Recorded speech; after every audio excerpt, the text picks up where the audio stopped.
good evening, good afternoon, and good morning for those of us who are joining us today for the work on ally or threat for achieving gender equality. Thank you so much for taking the time to be with us today from your very busy schedules and for joining us for these very, very important conversations on religious actors, ally or threat for achieving gender equality. The report that you will hear about today is commissioned by the Gender Working Group at the Partnership for Religion and Development, and we are grateful to both the working group and its members for making this possible. Before we begin, just some house rules. We have interpretation that in Spanish, which is available for you to join, and you can press the interpretation button, which is on my right-hand side. I'm not sure which side it's on for you, but you can press that for interpretation. The session will be recorded, and for those who want a copy of the session, please do send a message in the chat box and we will have this session for you. Today's scoping study is looking back to look forward, the role of religious actors in gender equality since the Beijing Declaration. And I'd like to thank many of the people who were involved in this. And I'd like to thank Dr. Noura, who has had to embrace our strange ways. Thank you so much for your patience. May we also thank the Secretariat at PARD, Brenda, and all those people who worked alongside us to make this possible today. I want to hand over to Kushwant, who is the head of the Secretariat of the International Partnership for Religion and Development. Kushwant brings along with him 15 years of experience in international development cooperation. In addition to this, he's had long-standing expertise in fostering results-oriented dialogue between actors of religion, society, and policymaking. He's a founding member of renowned Interreligious Council of Religions in Frankfurt, and he's had the honor to serve as its president from 2014 to 2017. And from 2015 to 2017, he's been an advisor on values, religion, and development on behalf of the German Federal Ministry for Economic Cooperation and Development, BMZ. Among others, he coordinated the multilingual publication Voices from Religions on Sustainable Development. And he is also instrumental in the creation of PARD in 2016. So without further ado, Kushwant, I'll pass it over to you. And thank you for your opening remarks. Thank you so much, Shaheen, for your kind words. On behalf of the International Partnership on Religion and Sustainable Development, PARD, I would like to welcome you to the discussions today on religious actors, ally or threat for achieving gender equality. I will keep it very short, and in my short welcome remarks, I would just like to emphasize that it is important to change the conversation on gender and diversity and change decision-making based on inclusive approaches and policies as outlined in the Agenda 2030. This is actually what human rights and democracy is about. So I invite all like-minded people and initiatives to join hands and work together for the outlined cause. For all those who are new to PARD, PARD is a multilateral partnership which provides a safe space to support such sensitive matters. Together with governments, intergovernmental entities, and religious actors, over 140 members in PARD support initiatives also on equal rights and justice. I hope that more women and men, including from sometimes overlooked religions like the Baha'i, Buddhists, Taoists, and Sikhs, get the opportunity to join partnerships like PARD so that new ideas and collaborations may arise. I sincerely thank the PARD Gender Equality and Empowerment Workstream and the event co-hosts, ACT Alliance, ACT Church of Sweden, Islamic Relief Worldwide, JLI, and the Sexual Violence Research Initiatives, as well as Side by Side, for organizing this event, and also for all those who have put so much effort for the scoping study, which is going to be launched today. I wish you all very fruitful deliberations, and I thank you very much. Thank you so much, Kushwant, and thank you so much for your wise words as well. Indeed, we're very grateful to PARD for ensuring that this report got off the ground, and thank you so much for that. Noura's work focuses on the intersection of gender and religion in development. She's a researcher with the Joint Learning Initiative on Faith and Local Communities, and a postdoctoral fellow at the Faith and Civil Society Uni at Goldsmiths, University of London. Dr. Noura, I'd like to welcome you to the panel, and please, join us in speaking on this particular report. Thank you. Thank you, Shaheen. Thank you so much.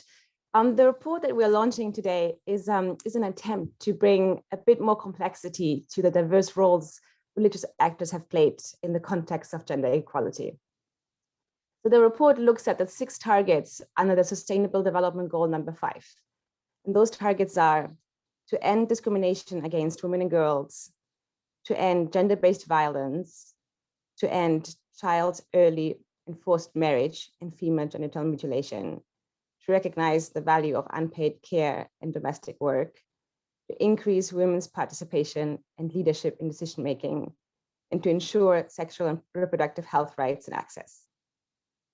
So what the report does is it goes through those targets one by one and highlights examples of where religious actors have advanced or obstructed them. And as you might imagine, there's a wealth of examples on both sides of the spectrum. But the report is not putting religion on trial. It is not about evaluating whether or not religion is good or bad for gender equality. Instead, what the report is trying to do is it shows just how inseparable gender and religion really are. So just for illustration, can I ask you to think of a social norm that you grew up with? Just any social norm that comes to mind, the first one from your childhood. Now, I would bet that either the social norm that you're thinking of is a gendered norm, meaning it applied differently to girls than it applied to boys, or maybe the social norm that you're thinking of is one that was often communicated to you through religious values or religious language. And there's a chance that the social norm that you're thinking of is actually both. So what I'm trying to say here is that religion and gender are so deeply interconnected across all aspects of social life that it's, and this is the case pretty much anywhere in the world that you go. Religion and gender are so deeply ingrained into social, cultural, and political life.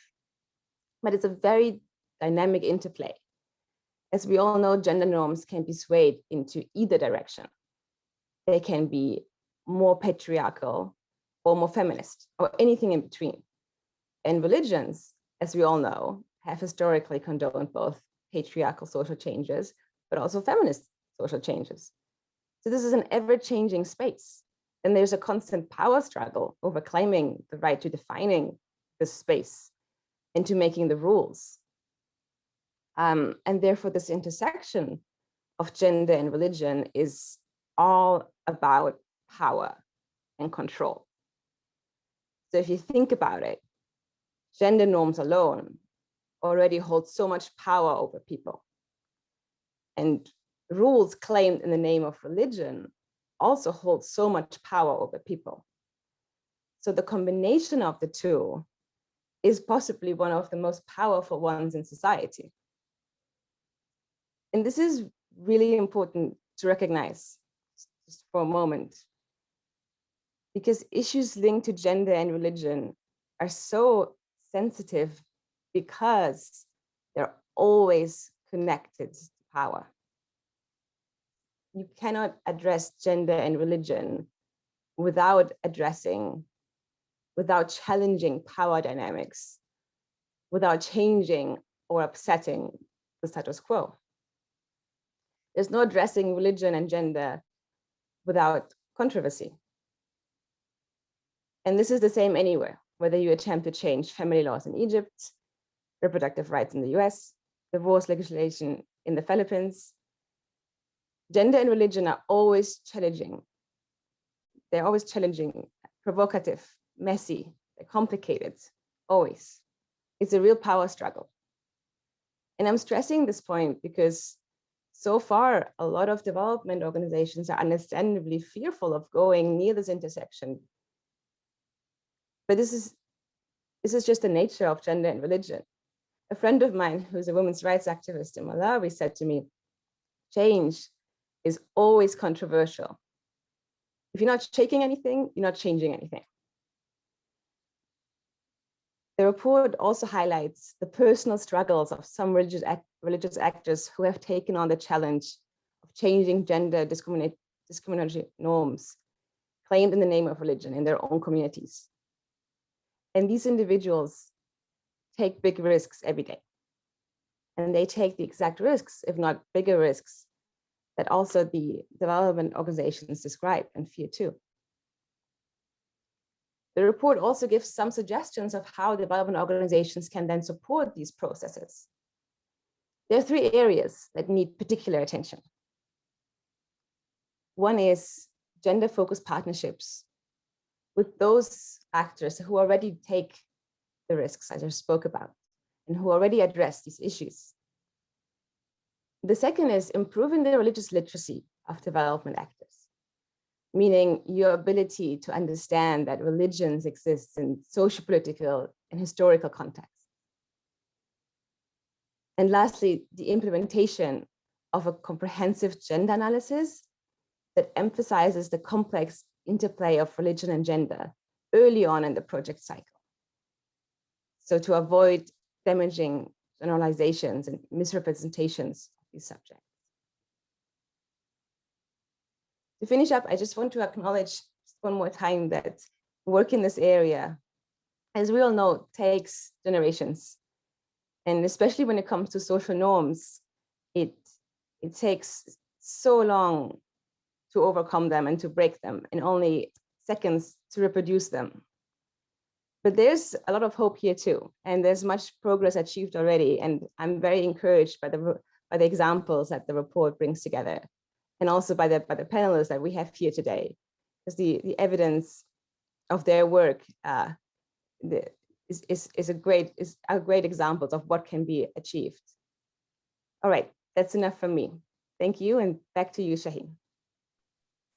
Thank you, Dr. Noura. Most enlightening, and I think this report itself, I mean, having read it probably about 15 times over, for me sits really, really well in the way that we're discussing this and the pathway to kind of how religion and gender are inseparable, and the analogy around power and control, which is the most kind of definitive wording that you can see within this report. And I think one of the things that you really clearly quite highlighted was around the social norms and how they communicated often through kind of religious values. And when you asked us to imagine that, I can imagine, the first thing I imagined was, okay, my brother will be in a better university than I will, or my brother will be in a better school than, and automatically that came into my mind. And I think the wonderful thing that you touched upon within the report, and please do read the report, all aspects of social life, it touches all aspects, whether from the time that you are born till the time that you die. As women, it touches every single aspect of your life, for those who are practicing their faith and those who are not practicing their faith. But actually, that power dynamic does touch every aspect of your life. So thank you so much, Noura. For those of us who are very much you know, on the kind of the digital strand, we do have a hashtag. It's called #TheRoadToEquality, and it's Rachel kindly has typed it up in our Zoom chat here today. #TheRoadToEquality. Please do tweet and share your thoughts with us. Again, I think you can hashtag Noura, and you can hashtag the rest of us on this. Thank you so much, Noura. Thank you so much for bearing with us. Thank you for also understanding our very strange ways, Noura. I know that we've had some interesting conversations, and you know, finally we've arrived and we're able to launch this report with great pride. So thank you so much once again. So I will hand over next to Karin Eriksson, who is a program specialist gender equality at CEDAR. And Karin, before I go into what you've heard from Noura, and please, you know, a response to Noura's reflections, it would be absolutely great if you could do that. And then after responding to Noura, we have a couple of questions that we'd like to pose to you, and how you see religious actors relevant to achieving gender equality, and actually how CEDA's perceptions of working with religious actors have changed over time. Both very, very deep questions, Karin, and I hope I'm saying your name right. Thank you very much. Yeah, my name is Karin Eriksson, and I work at CEDA with the team that is implementing Sweden's global strategy for gender equality and girls' and women's human rights. And first of all, a big thank you to the organizers for inviting me here today. I am, and CEDA is very pleased to be part of this webinar and ongoing discussions and developments of innovative approaches and methods for strengthening transformative efforts to advance gender equality. Because I believe that is exactly where we situate this webinar and where the report is contributing very importantly to getting deeper to reach real transformative work for gender equality. And it was a pleasure to read the report, and from the previous presentation and from the report, I really take with me back to my colleagues at CEDA, is showing how important it is for us to continue to engage with the issue of religious literacy and to incorporate that in a deeper way when we do our gender analysis. It also calls out for us to be aware of how we should not put religion as only one of the many identities that we take into account when we talk about intersectionality. We need to really understand what is at stake when we talk about religion and gender equality. So to the question of how religious actors are relevant to achieving gender equality, I want to connect to what Noura just told us, that we know that discriminatory norms, social norms, are barriers for gender equality and sexual reproductive health rights. And I don't think we can overestimate how important this is to address social norms to achieve gender equality. And it is for all of us, and maybe especially for Swedes, Sweden being one of the most secular countries in the world, highly important to reflect and remember that for most people, these social norms are very much connected to religious beliefs, norms, and sometimes laws. About 85% of the people in the world identify with a religious group. So the religion-gender equality nexus must really be taken into account. And we also know that religious leaders have tremendous impact on gender norms, affecting the individual, family life, community life, and the society at large. And teaching on how to live as men and women have formed societies in many different ways. As part of civil society, faith-based actors can mobilize and influence public opinion. And they can increase awareness of human rights, gender equality, democratic principles, environment, and climate change. They can also give a voice to people living in poverty. So CEDA recognizes FBOs as important partners in the work for gender equality, both on society level and individual level. For women to get access to SRHR, and for a girl to get the opportunity to go to school and enjoy her right to speak and make choices about her life. It's maybe most important what the priest, imam, or other religious leaders express and communicate about rights and opportunities. And this is something that we took with us when we formulated the strategy for global gender equality. And now we have a goal that says that enhanced global and regional preconditions to counteract discrimination and gender stereotypical norms and attitudes is something we guide our work around. And we also have identified that for a broad transformative work on gender equality, we need to involve a range of actors. And within those, faith communities. So we recognize FBOs as strategic change makers with an important role in the work to change patriarchal social norms to ensure gender equality and women's and girls' rights. And then I also want to, on the question of how it has, how SIDA's perception has changed over time. Well, there, I cannot give an overall exhaustive overview of that, but I can say that since that we have it in our policy framework for Swedish development cooperation, it is recognized that religious communities can play an important role in the fight against intolerance, discrimination, and restriction of human rights. And we are very happy to have been able to work with implementation of our feminist foreign policy, and now with a global gender equality strategy that has also become tools for us to further engage with social norms, joining the global efforts on developing the transformative methodologies and approaches to achieving gender equality, where we also happy to see that this breakthrough, where religious faith-based organizations now start to understand and develop their role in conforming gender inequalities. So with religious leaders initiating discussions about gender roles, fundamental changes can be made in perceptions of gender norms.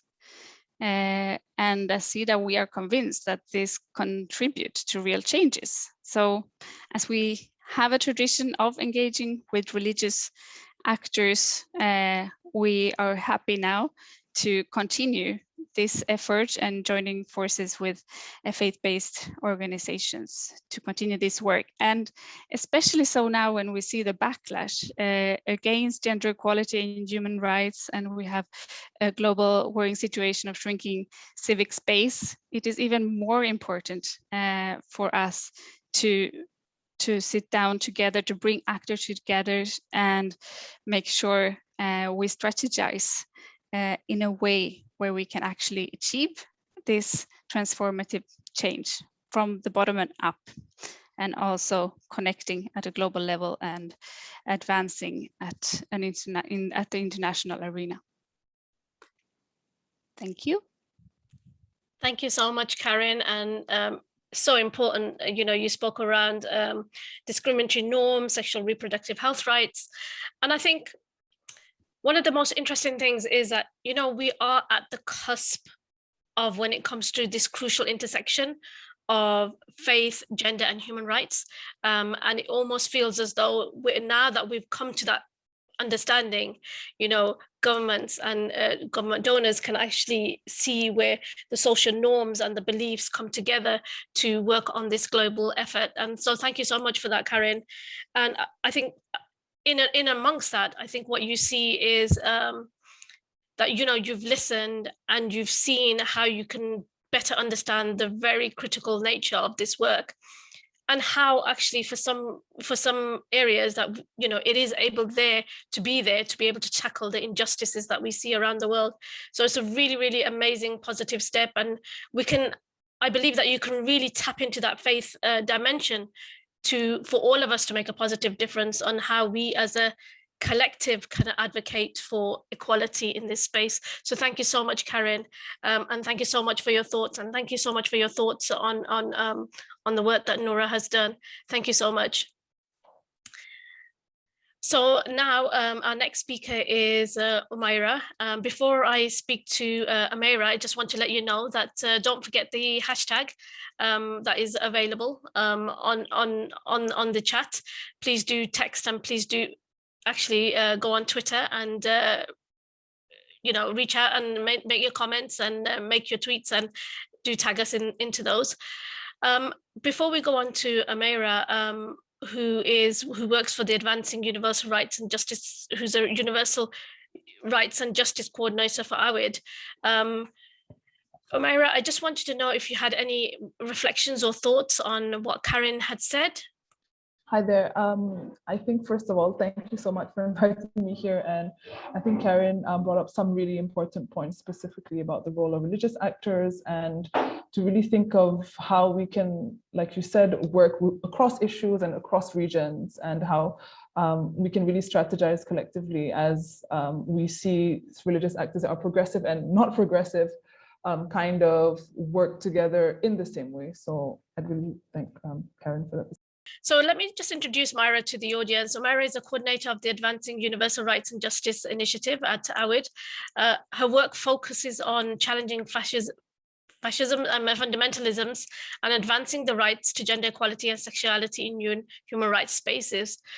A very, very interesting space, and we see lots of challenges in those spaces, to be honest, and particularly when you're advancing human rights and gender equality and sexuality in those spaces. So for you, Omaira, what are religious actors threatening? Where are religious actors threatening progress, and how? And what are some of the strategies for countering anti-rights actors? I'll push all those questions over to you. I'll speak specifically about religious actors that, not religious actors, but actors that misuse religion and also culture and tradition in this context in human rights spaces to undermine gender justice and also bodily autonomy. So why it's so important, I think, just to backtrack slightly, is that what happens in the international fora really corresponds to the rise of religious fundamentalisms globally and also in the national context. And the UN spaces, we see these manifesting through a web of alliances and also that work across issue and faith. We see that they're increasingly well-informed, well-resourced, and also coordinated. In a recent report that AWID published called "Where is the Money?", it was noted that in the US, over $280 million from the Christian Right funds activities to undermine human rights in the UN. And they also collude with conservative states and other anti-rights actors that are also anti-other kind of rights, including migration and also other kind of fundamental human rights.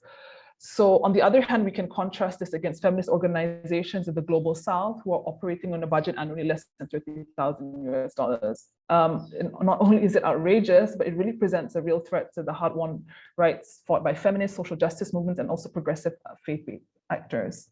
So who do we mean by anti-rights actors? And I'm going to specifically focus in the Human Rights Council that we work in mostly. It's both state and non-state actors. On one hand, we have countries like Egypt and also Russia who are constantly trying to block gender and sexuality rights. And also we see non-state actors that are working together with them and have becoming increasingly prominent to kind of water down and also backtrack on the rights that we've already fought for.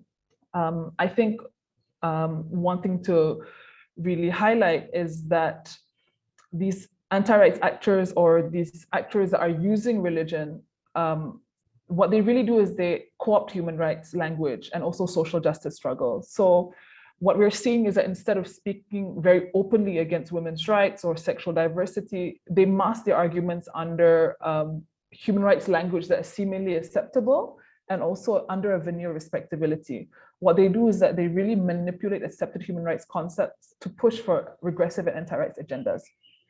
So one argument that we're constantly seeing is the idea that certain rights or certain conception of rights are incompatible with religion, culture, and tradition.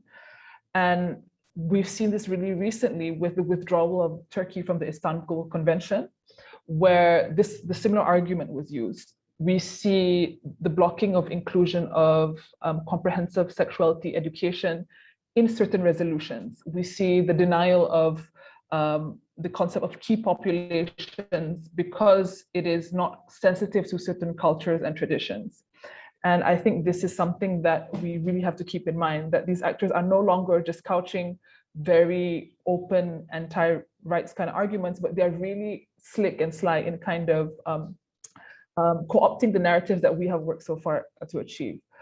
Another example that we see the co-optation happen is when it comes to protection of freedom of religion and belief, where it's constantly used to kind of protect a religion or used as an argument to deny rights of of women and also marginalized communities, when in fact this right really protects the right of an individual to a belief rather than the religion itself. So another note that's super important to talk about is the overall strategy of these anti-rights actors. What they're really doing in the UN spaces is that they're having an inside and outside approach. From the inside, they're blocking and watering down human rights language, and they're also pretending to be legitimate actors that are trying to advance rights. So they have access to spaces within the UN. They have ECOSOC status. They're managing to lobby for their own allies to be in key positions. The CSW recently, we saw a huge group of anti-rights actors that had trainings to get volunteers to infiltrate the CSW space and spam the kind of chat boxes with very anti-rights language. And so the aim here really is to kind of water down and undermine the content of the rights from the inside, while also promoting a parallel anti-rights kind of framework that undermines the universality of rights. From the outside, on the other hand, we're really seeing very brazen and huge campaigns to undermine and delegitimize the UN, to say that the UN is overstepping its mandate, the UN is interfering with what is rightfully domestic issues. And so it's important to remember that anti-rights actors, while they are looking at and misusing religion and culture and tradition, on one hand, their aim is really to undermine the accountability system as a whole so they can move forward with impunity for human rights. So I'll move on to the second question about strategies for countering anti-rights actors. I think I mentioned this, and I think also Karen had mentioned this in her presentation, is that what's really important is for us to build an understanding across religious contexts, regions, and issues, because anti-rights actors are also building this way. And we are too, but we really need to think of ways to strengthen these connections.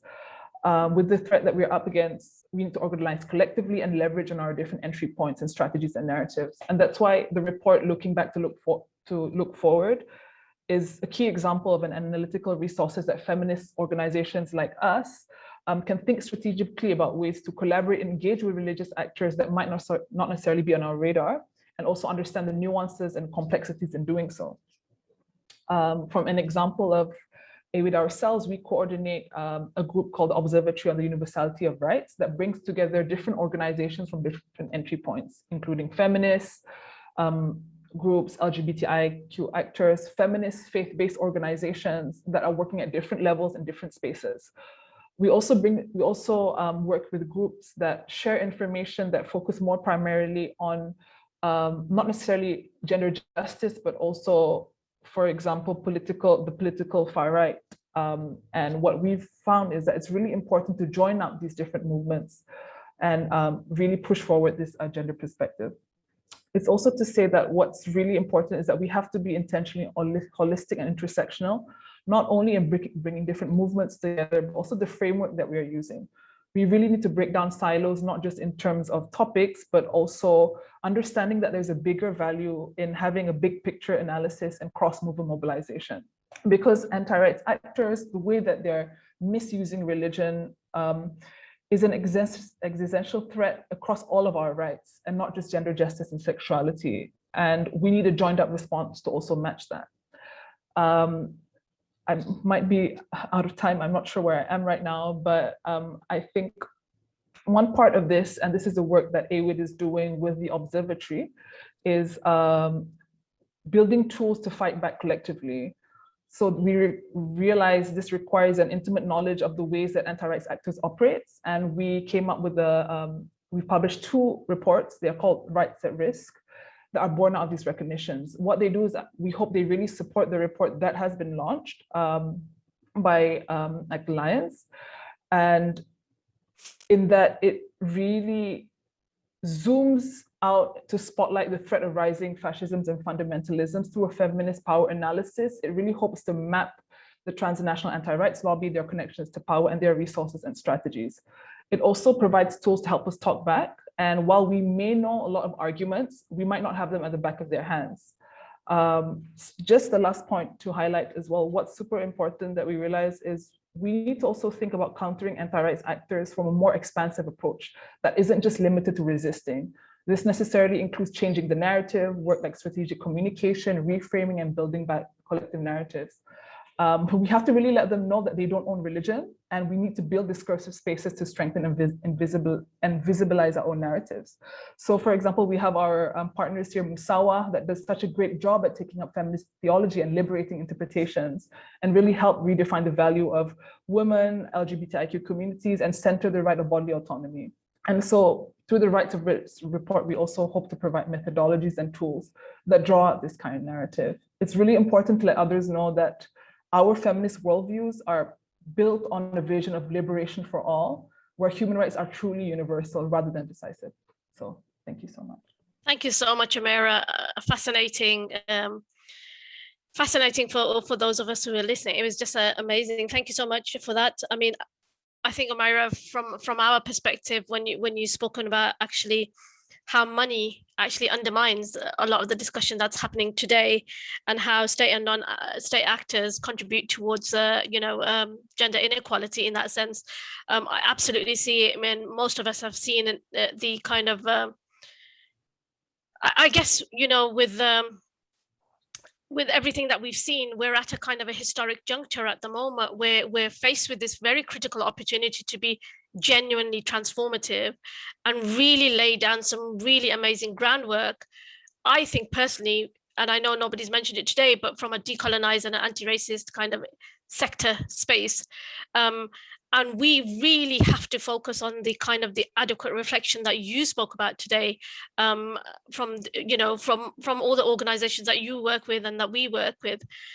And I think part of that is understanding the proponents of feminism, but understanding about the dismantling of these power structures that have benefited from the funding streams and the reputation that goes with them and the brand that's afforded them to be the brand that they are.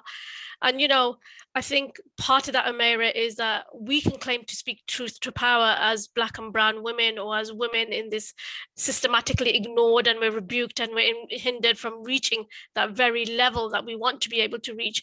But, part of it is, I guess, looking at and how we reflect and how we listen to dismantling that kind of structure that we sit upon, that we all want to change in our sector. And whether that's in the aid sector, like our aid sector, how do we look at meaningful structure change? How do we look at critically challenging power in this space? So we need to kind of think about, when we look at from emancipation to enslavement, we're looking at independence from colonialism in that sense. When you're looking at women's rights to vote, to LGBTQI plus rights, it seems as though people think that they're too radical to shift in this socioeconomic cultural norms and the interests of the day. But actually, you've shown us that we can do more than that, and we have to do more than that in order to be able to seek what it is that we're seeking in this space. So thank you so much, Amira. Really fascinating conversation, and thank you to the speakers beforehand as well. That casually and wonderfully moves me on to, because you mentioned Musawa, but nicely fits in that with that. Thank you so much, Amira. Zaina, who is the executive director and co-founder of Musawa, she's co-founded two breaking women's groups that engage with Islam from a very rights perspective to promote the rights of women living in Muslim contexts. I've known Musawa for a very, very long time, and reflected on a lot of the work that they've done. Zaina, can I pass over to you? And if you had any reflections from what Amira said, first of all, before we go into your questions. Thank you very much, Shaheen, for this opportunity for Musawa to share our work with this audience, and for that great research that's been done. Very useful concepts and language introduced there that we can use as activists. I think Amira said some really very, very important things about what's happening. And it's not just about, and I think what's important is that it's not just about resisting and criticizing the anti-rights group. It's also about reclaiming and reframing the narrative of religion and rights. And I think that's really important for us to break this idea that only those in religious authority have the right to speak on religion. If we're born into the religion, we identify with the religion, and especially in contexts where religion is used to justify discrimination, to resist the demands for law reform, all the more it is critical for civil society actors, for religious leaders, progressive religious leaders to join hands, to build this alternative narrative of religion that upholds equality and justice. And of course, the work that I've been doing with Sisters in Islam in Malaysia, with Musawa at the global level, is all about building this discourse of rights, of justice, of equality, and the possibility of reform. So I think this is really like critical work now that needs to take place in this day and age, to deal with this intersection of religion and gender, as Dr. Nora had said in her report and her presentation. Thank you, Shaheen. Thank you, Zaina. I mean, Musawa has been probably a big underpinning within kind of the Western Muslim feminist structure.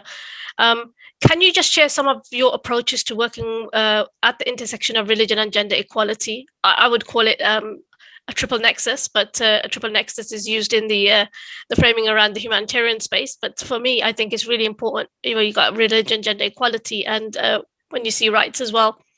And then secondly, what do you think needs to happen for women and girls in their diversity, in all their diversity, to be the central voices within their respective faith communities and society? Thank you. Yeah, Musawa, we've been around for 11, 12 years now. And what it does is it brings together activists, academics, and policymakers, not as many as policymakers that we'd like to see, to build new feminist scholarship in Islam, that reconciles religion and rights and that challenge the ways governments and non-state actors use Islam to justify discrimination against women. And we work in the areas, 3 key areas: knowledge building, capacity building, and international advocacy. And what we want to do is really, it's about building cutting edge and compelling rights-based understanding of Islam to argue for the possibility and necessity of reform towards equality and justice. We want to build and create an alternative discourse at the public level. What Amira mentioned about, that it's not just about criticizing, it's about building something new.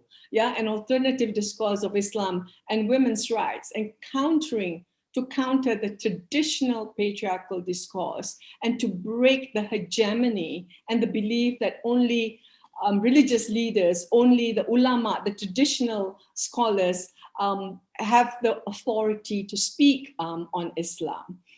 And through our campaign, we just launched our campaign for justice in Muslim family laws to push for the reform of discriminatory Muslim family laws. We want to build a collective force for change, by building this global network. And we're working in South Asia, Southeast Asia, the Middle East, and North Africa, and Sub-Saharan Africa to build this campaign and to build this collective force for change, to build a movement. And fourthly, it's about building capacity of women's rights advocates with knowledge and courage, because you can't do this work of transforming discourse, of challenging traditional authority, challenging a discourse that upholds patriarchy and discrimination against women without knowledge. You need knowledge, because you will be attacked, you will be demonized as anti-God, anti-Sharia, anti-Islam. You need knowledge to give you the courage to stay your ground and to stay your path, your course when you are attacked. So the strategy of building knowledge and courage is really critical, because many of us today, whether it's feminists, development actors, UN officials, funders, need to overcome our reluctance and our fears of engaging with religion.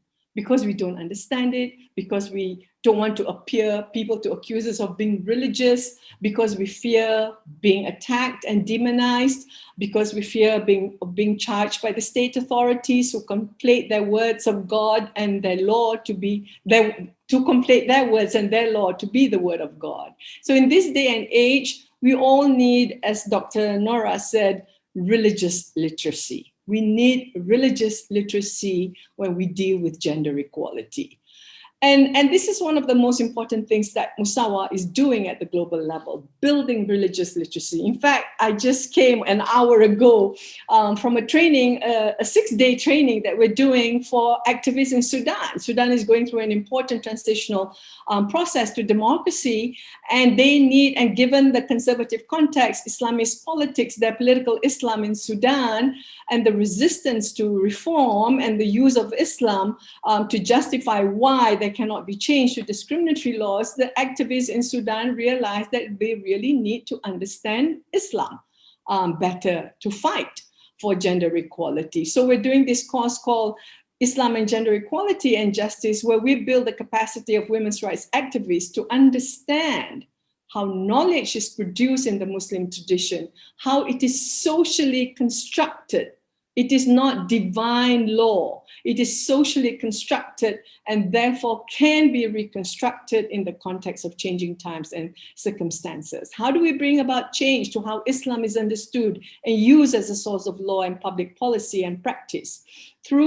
And we can do it through reference to empowering, just and compassionate Quranic verses, through the rich and sophisticated conceptual tools that exist in the Muslim legal tradition for 1,000 years. Those tools for reform do exist, but have been pushed aside and ignored by those in religious authority. Yeah, and of course, we need to use the lived realities of today. So how do the Musawa framework actually combines Islamic principles, human rights standards, constitutional guarantees of equality and non-discrimination, and the lived realities of today, of living in the 21st century? How do we bring all this holistically and ground our demand for reform?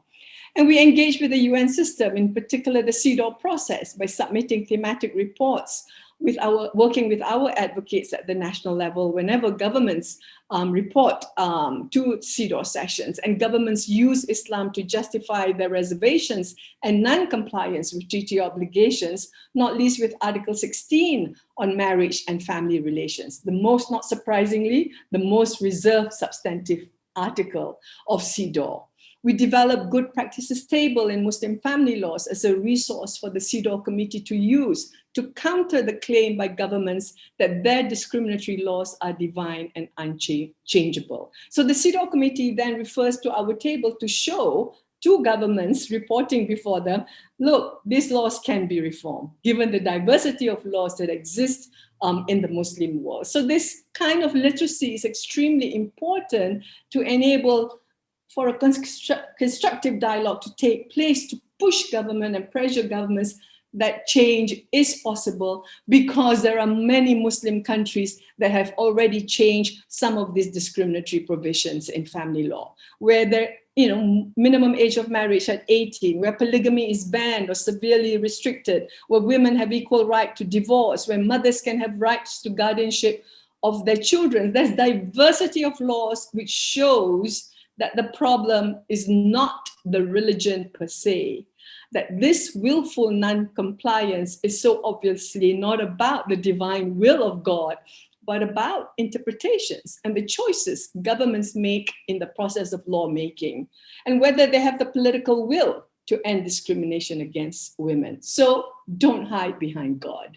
So Musawa's interventions in the CEDAW process has really provided that religious literacy needed to engage with governments, who use Islam to evade treaty obligations, and to show that change is possible. So building knowledge, courage to unmask this myth of the divine law that cannot be challenged or changed, and breaking our fears and reluctance to engage with religion are important strategies for us to eventually be able to bring the change we want to see.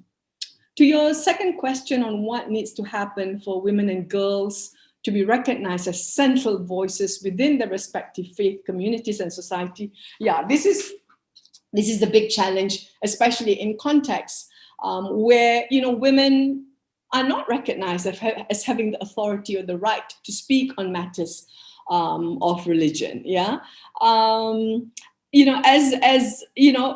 does not concede. Yeah, power concedes. In fact, I'm using a quote by Frederick Douglass. Power concedes nothing without a demand. It never did. It never will. That was true in 1857. It remains true today. The struggle for gender equality, for an end to the use and abuse of religion to justify discrimination against women, is in the end, as Nora said, a struggle for power.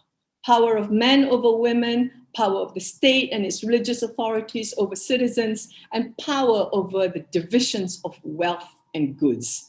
Is it any wonder that we live in the 21st century, and yet the notion that women are human beings of equal worth and dignity remains contentious among so many people in so many societies, not least in countries and contexts where Musawa works, in Muslim majority countries and countries with minority Muslim populations, where a patriarchal and misogynistic understanding of Islam remains a source of law, policy, and practice. So because our work poses a threat to those who benefit most from the status quo, it is then convenient, right, for them to use God, Islam, Sharia to silence us. It is this silencing of the women's voice and the women's experience of lived Islam that led to groups like Sisters in Islam in Malaysia being formed some 30 years ago, that led to the launch of Musawa 12 years ago.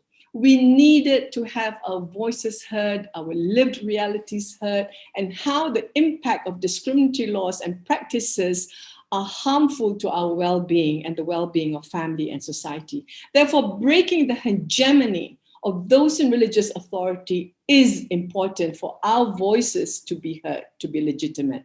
We need to assert that in countries where Islam is used as a source of law, the traditional leaders claim that only they know what Islam is and only they have the right to speak on Islam and only they can influence how Islam is codified into law.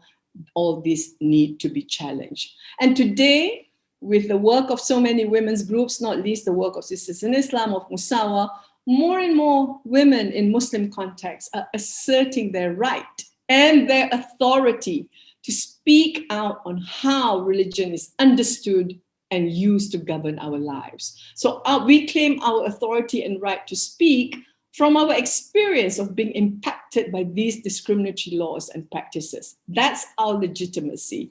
If you don't want, and I tell them to, when they say that we have no authority to speak out, I tell them, well, if you don't want us to speak out, to have our voices heard in the public space, then take religion out of the public space, yeah, where your ideas on religion is between you and your followers only, yeah, and you don't have access to the full force of the modern nation state to impose your ideas as public law and public policy. So I guess I'm running out of time. So it's just important that to have that public space, it's not going to be given to us on a silver platter. We need to create our own alternative pulpits in the public sphere. Whether using old media, new media, public education, we need to build that new narrative and claim our space, claim our right and our authority to speak on religion and rights, because nobody's going to give it to us on the silver platter. We have to fight for it. We have to create it. Thank you. Thank you, Zaina. And I think for those of you who know me, I absolutely speak to the realities of the many narratives that you spoke about today, Zaina. Speak on the narrative where I find disturbing was the how Muslim men do silence Muslim women, and how throwing around phrases like you can't be a feminist and a Muslim at the same time, and getting this religious blackmail to get Muslim women to keep quiet. And I think for me as well, even when Muslim women kind of advocate for rights already granted to them in Islam, without identifying with the feminist label, they kind of, you're a feminist and you're just trying to corrupt the ummah. And it's all that whole narrative around it, begs the question, you know, the whole misogyny, the whole narrative of power again speaks very, very openly to us. And, you know, I guess the Muslim women, you know, is an oppressive system that is within our communities, which are so diverse in that sense. So, you know, and are these justified in Islam? Absolutely not. Absolutely not. We were created equal. We will remain equal. We just have to be able to have spaces in which we're seen as something that you mentioned. I think that we have to be the custodians of the Islamic narrative and the Islamic knowledge that we speak about today, particularly the one on religious literacy, Zaina, particularly the one on religious literacy. And I think what is noticeable is the absence of female Muslim scholars in this space, and the, you know, how have they unexplainedly vanished into thin air. And it's extremely hypocritical to deny that those rulings that are in place that are backed by, laced with cultural patriarchal biases that we absolutely see in this space and are presented as the original positions in Islam, which is the thing that we're unpacking at this moment in time. So thank you so much, Zaina. Have a lot of space for Musawa in my heart, you know, and you know, thank you for granting us that space, and thank you for guarding this space for us as well, particularly in this face of what I call the existential threat that Umaira spoke about, but also the religious blackmail that we face as women, and it becomes a very vicious cycle, and we hope that we can raise our sons and daughters to believe in the good practice within the future, and you know, hopefully that there are true positions that we can look forward to. So thank you so much, Zaina. Thank you so much for being able to share that with us. Really poignant points. As we move on from Zaina, we are going to move on to Dr. Nantando, who I've also had the pleasure of actually hearing from last week and prior to this as well. Dr. Nantando is, she's a newly appointed international coordinator for Side by Side. She's an African woman theologian, a Catholic, and a member of various organizations focused on gender justice, such as the Circle of Concerned African Women Theologians and Catholic Women Speak Out, and sits on the international local board. She resides in Johannesburg in South Africa. And it's absolutely wonderful to have you on this panel, Dr. Nantando. Before we begin, any thoughts on what Zaina has just said? Firstly, thank you so much for the invitation. And I just want to say to Zaina, you just hit the nail on the head.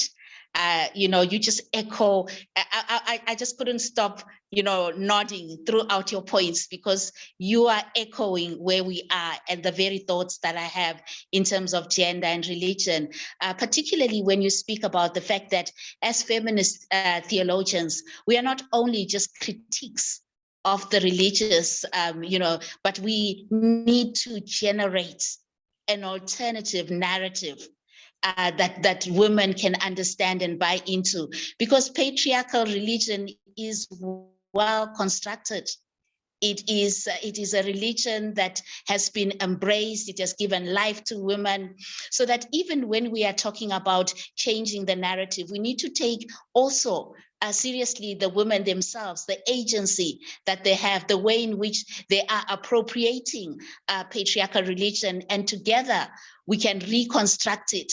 You know, I'm often asking myself, where are we taking women to?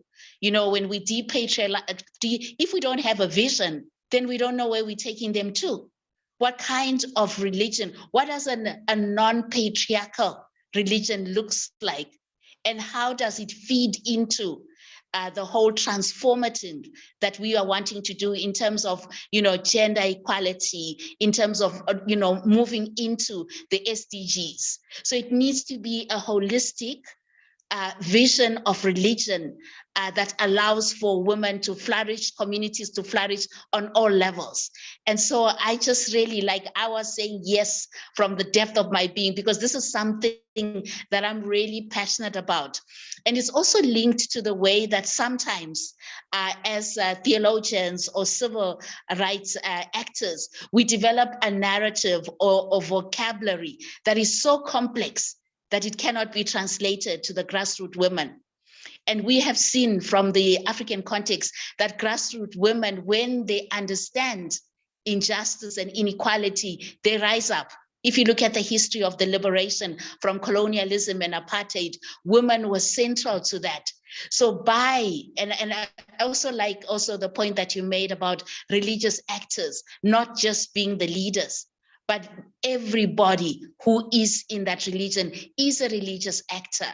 And I think that really, speaks to the point that I wanted to make, that even when we are talking about change, we need to do both bottom up, where we're translating our, our intersectionalities, our language, so that it becomes common, so that you don't need a PhD to understand your oppression, that it is translated in ways and in a vision with clarity. The women understand patriarchal religion, so we have a challenge to make sure that whatever we do, we translate those visions, those ideals, those theories, that language into common language, so that together, whether we are academics or lay women, we can talk and see the same thing from, as you're saying, the lived experiences of women, because that's where the change happens. Because patriarchy is powerful, and we've spoken about that, and has used its power to normalize and to naturalize gender inequality, so that even women, we have internalized that and see that as God's will, or how things are already supposed to be.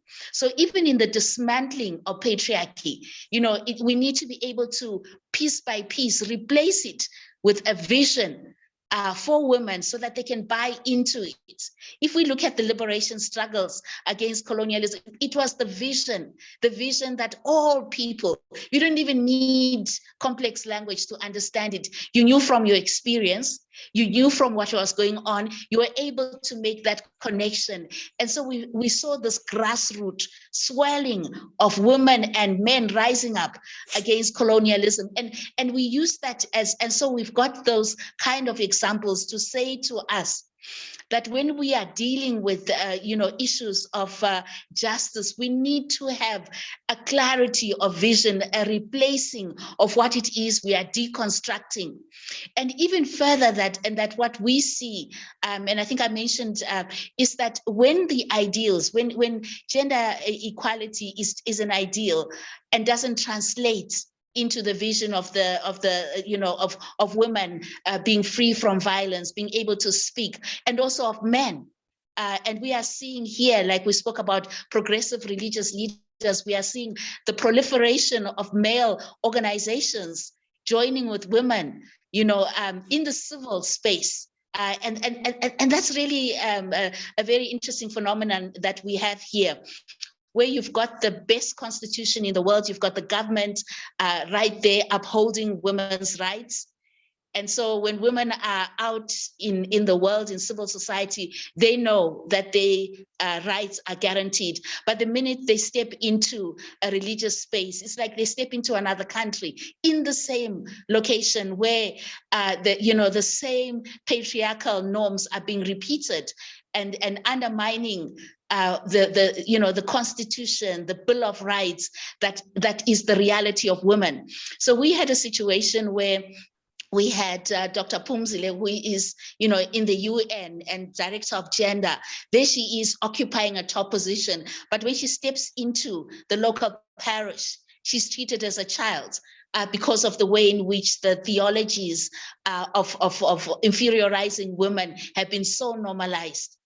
And so even in that is where we need to be working so that the ordinary woman, the grandmothers, those that sustain the church, they can see that there is an alternative, the conscientization that needs to go there so that we can build up the swelling from below, so that it doesn't become a program, but it becomes an expression of faith. That people realize that when I am occupying a position of leadership as a woman, I am merely expressing my dignity as created in the image of God. And when male leaders allow women to, not even allow, because it just kind of gives the impression that we need permission. When there's that conscientization, and the deconstructing of patriarchy, and they normalize equality. That is where we need to be going, because you see, religion is practiced on a daily basis. Every week, people step into that sacred space and they hear messages, they hear prayers, they practice that, they see all the pictures around, that it is at that level that we also need to target, so that ultimately, when anybody, a boy or a girl, steps into a religious space, they experience a normalization of the ideals of human rights as an expression of their faith, not a program that is coming in.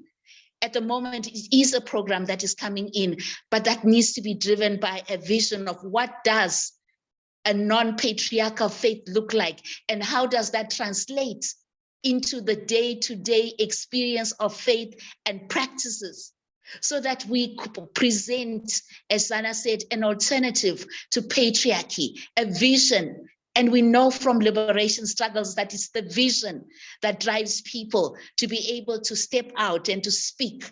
A vision of, when they hear the stories of women being violated. We have stories here in South Africa of pastors' wives, a pastor's wife committing suicide because of the abuse in the home.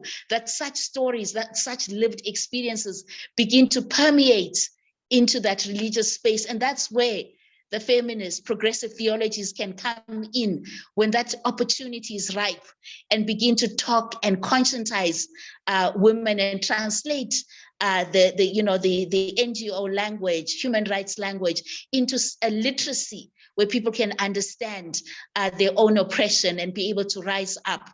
And so there's a lot of religious literacy, but also NGO language, human rights literacy, and how we can intersect all of that so that there is a clarity of vision that is being presented, so that the alternative to patriarchy is so life-giving and so embodying of the ideals of each faith, that it almost becomes something that is, just like normal. And we need to be working at those levels of inclusion. And then another challenge that comes is that even the local initiatives are undermined in many ways by the capital that is flowing from right-wing organizations into Africa. We see how in Uganda it was the right-wing who really sponsored the anti-LGBTI laws, and we see that infiltrating into the spaces and undermining progressive voices in local churches, in local imams, and so we need to also look at how that global right wing that we spoke about with the money is using their power to undermine progressive theologies that are happening on the ground. So I think that is an important point to make, that the women's agency, we know in the African context that in religious spaces, women are the majority. And it means that they have somehow managed to, make the patriarchal religion work for them. And so that is where we need to start to the conscientization process and offering an alternative vision that we have. So that is my response to what Shannon was saying. She just really resonated so deeply with me and got me excited. Thank you.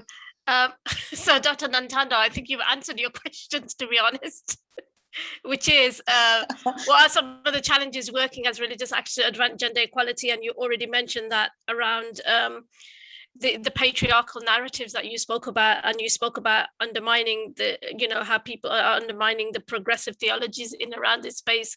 You also spoke about, which is something that is really true to my heart, is about having a clarity and having a vision on the and a deconstruction, and how do you replace it and what do you replace it with? So I mean, it would be really interesting in about a minute or two, which is obviously not much, but how you would see this clarity, how would you deconstruct this, and what would you replace it with? Yes, this is definitely a work in progress, because it begins by using the sacred text itself to show alternative stories of women's dignity, women's agencies in the significant events of the faith, you know, and so those begin to provide an alternative understanding of the same text. So that even at Sunday school level, the child grows up to realize that women have been part of the history of our faith as agents, participating as leaders. So we begin to start from there, reclaiming those narratives, amplifying the voices of women in the sacred text, so that it becomes a draw point. So that when we now come with liberating theologies, it almost is a logical consequence of that. Thank you, Nantando. Absolutely amazing. And I think one of the beautiful things is, which is, you know, the areas that I work in, is, you know, how do you speak about something that is not oppressive, makes it look as though it's oppressive, and then how do you speak in a common language to the people that you work with to be able to ensure that they have their just right, their justice and their rights and their freedoms in that space. And I think it's a beautiful thing that you say that you don't need a PhD to understand oppression.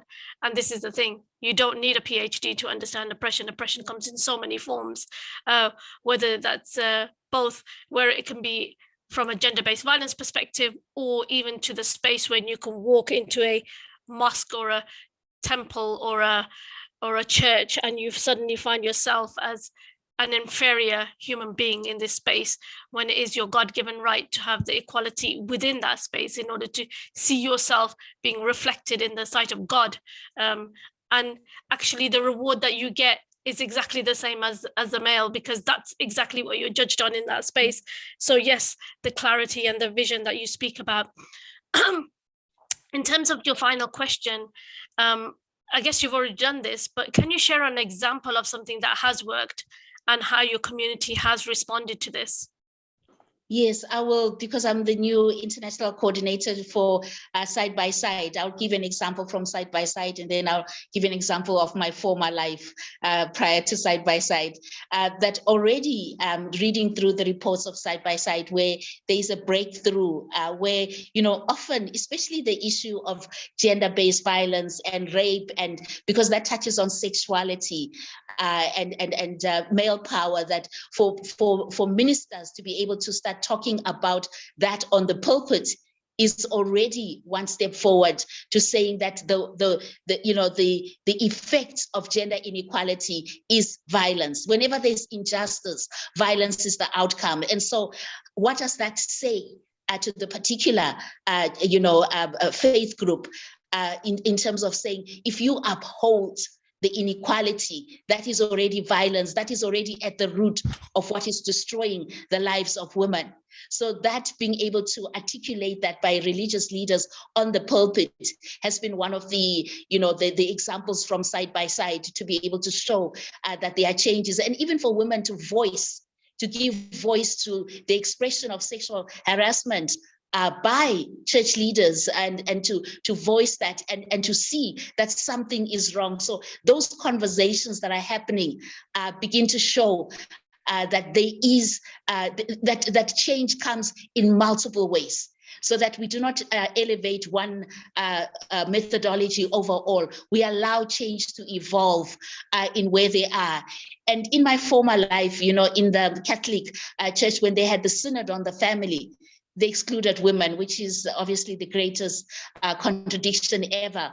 And what happened is that we said, okay, since our voices are not there, we compiled a book which had almost 60 stories from women talking about gender-based violence and all the issues that are not tackled by an all-male leadership.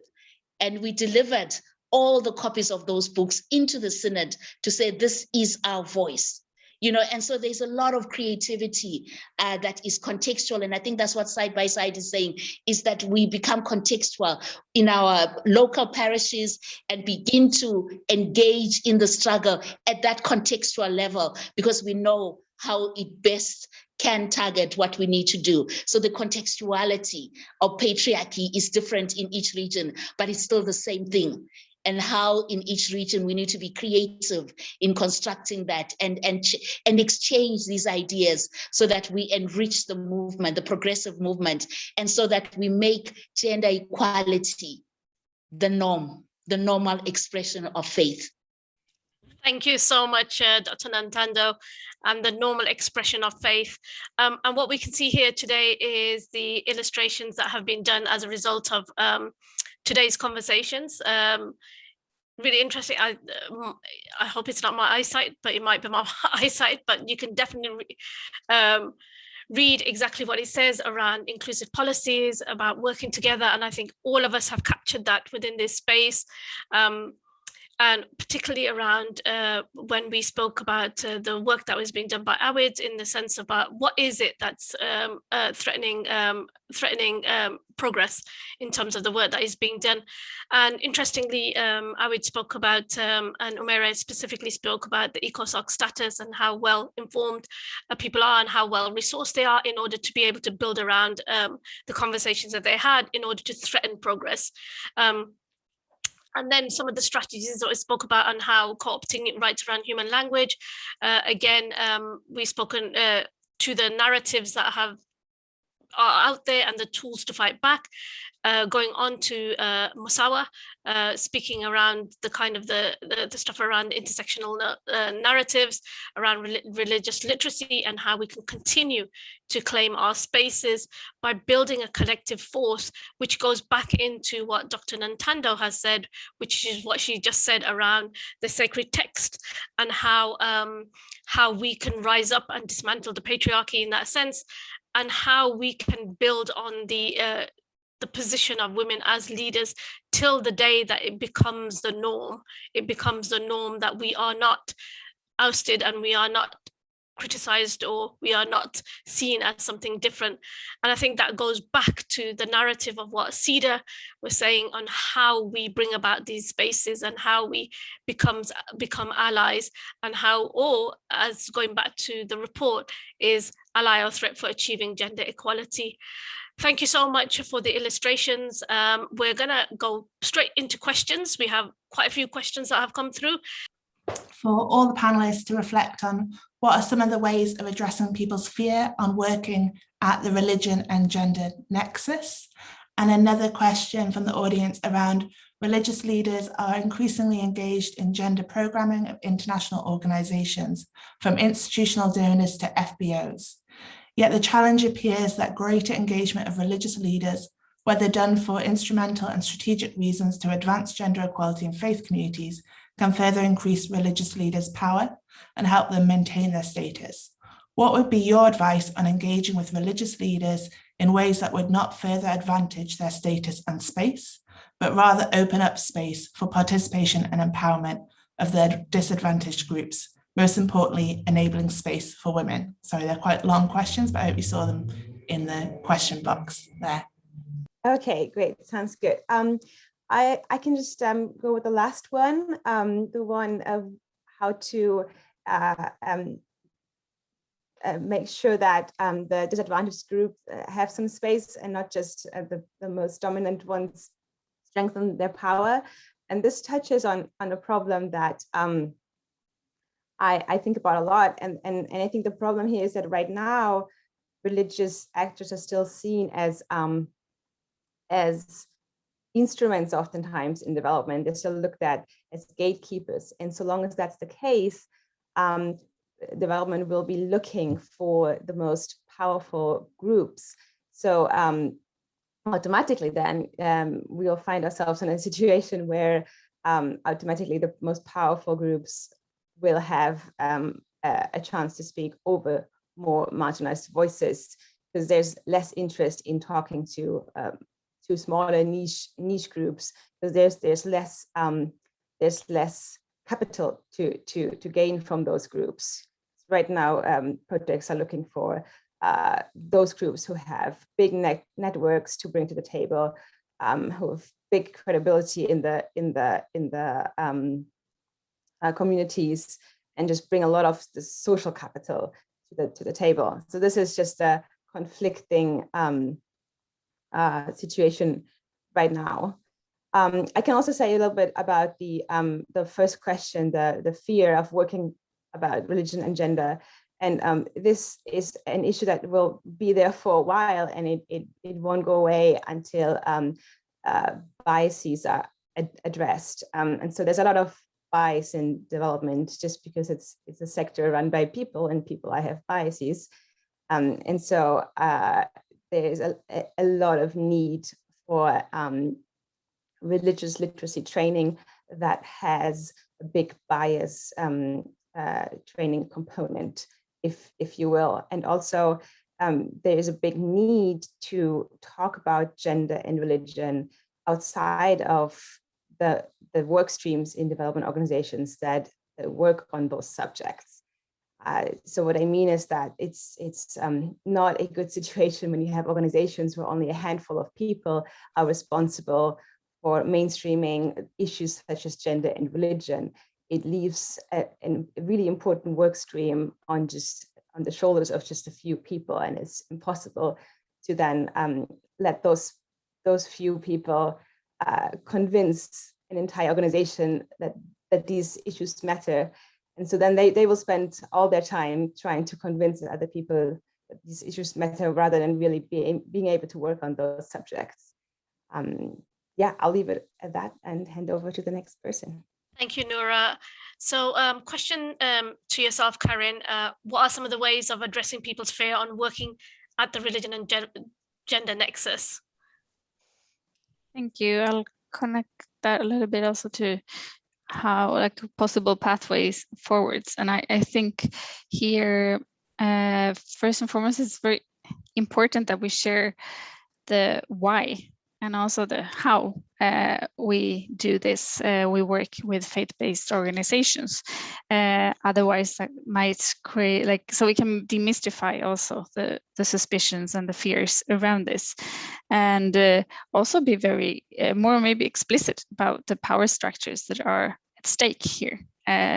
Maybe actually, yeah, as have been said here, I think also in the international spaces as well as in grassroots levels, we need to really find a vocabulary that gets across to the people we're talking to, and be very clear to say why this is urgent. And I also think that bringing these issues into spaces like the Global Equality Forum is very important. And I know several of you will be participating there this week. And hopefully here they can also create a positive interplay between faith-based organizations and non-religious civic actors to create the space for mutual learning and networking to strengthen this common quest for gender equality. And of course, that corresponds to us as government agencies also to take on this task and to engage, and again be very clear about our different roles in order not to create confusions which can then create these fears. But this report and many other experiences from the ground show us that we need to advance. And also I think, again, connecting to not losing sight of what's happening on the ground, then we can really show how this is important to people's lives, and that we need to do this to address this one way or another in order to actually address root causes of poverty and marginalization. Thank you so much, Karin. I guess we're nearly running out of time, but before we go, a question to Zaina. When you talk of religious literacy, here in India, we see that women are not allowed to enter the mosque for prayers. How can we bridge the gender gap among the Muslim community? No, I think it's really important to challenge all these assertions, and to use, one way in which we have successfully challenged this is to look at the diversity of practices, diversity of laws that exist in the Muslim world. In Malaysia, in Indonesia, in many Muslim countries, women are allowed into the mosque. Women are allowed, in fact, in the biggest mosque in Jakarta, and Indonesia is the biggest Muslim country in the world, women pray side by side, a section. So usually, like in Malaysia, women are at the back or women are above on a different floor to men. But in Indonesia, in the biggest mosque in Jakarta, they make the effort to actually separate the big hall into two spaces side by side, you know. So there are all these examples that you really can use to show that change is possible, change is happening. This is not divine by God. It is, in the end, it's really about the political will to bring about change. And for us as civil society organizations, for us as citizens, to really make that demand for change, to make our voices heard. It's really important because, like I say, change is not going to happen, without any demands. Change is not going to happen if we only talk within four walls. We need to create that public space and assert our rights and claim our rights and justify it and challenge the ways that the religion is used to discriminate against us. Thank you, Zaina. I'm so sorry, but we are totally out of time. But thank you so much for joining us for the launch of this report. We will be emailing a link to the recording and a copy of the illustration to everyone who has registered, and you can download the report and you can share the report with others. Omera, we had questions for you, not just on Nintendo, we had questions for you too. But Omera, we are sharing your report as well at the Rights at Risk, which is a really important report that is on the universality of rights trends report 2021, a really important report actually for all of us that are on this webinar today. I think I just want to say is that one of the most challenging issues we face is harmful cultural practices masquerading as religious doctrines. This has affected our communities. It's affected the way that the women are treated and the way girls are treated. And, and in a way, we don't hold the power or the men to account. It's affected participation of women in decision-making. It has contributed to casual discrimination and sexism among against women and girls in many parts of our society. I guess part of the narrative is that this cultural misappropriation and abuse of faith to support the mainstream of women has to stop. And I think just like Zaina has pointed out,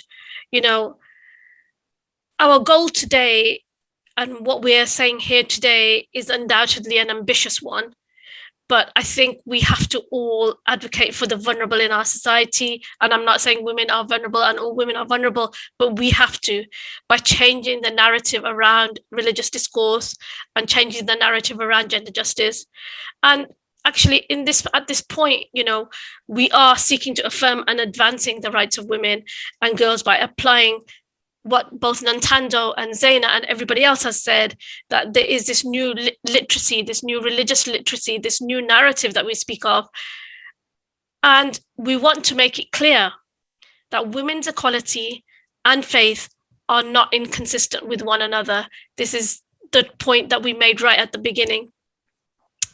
And I urge you all to make a bold commitment to challenge injustice and its devastating impact on the communities and the lives that we see, because not one person can do it.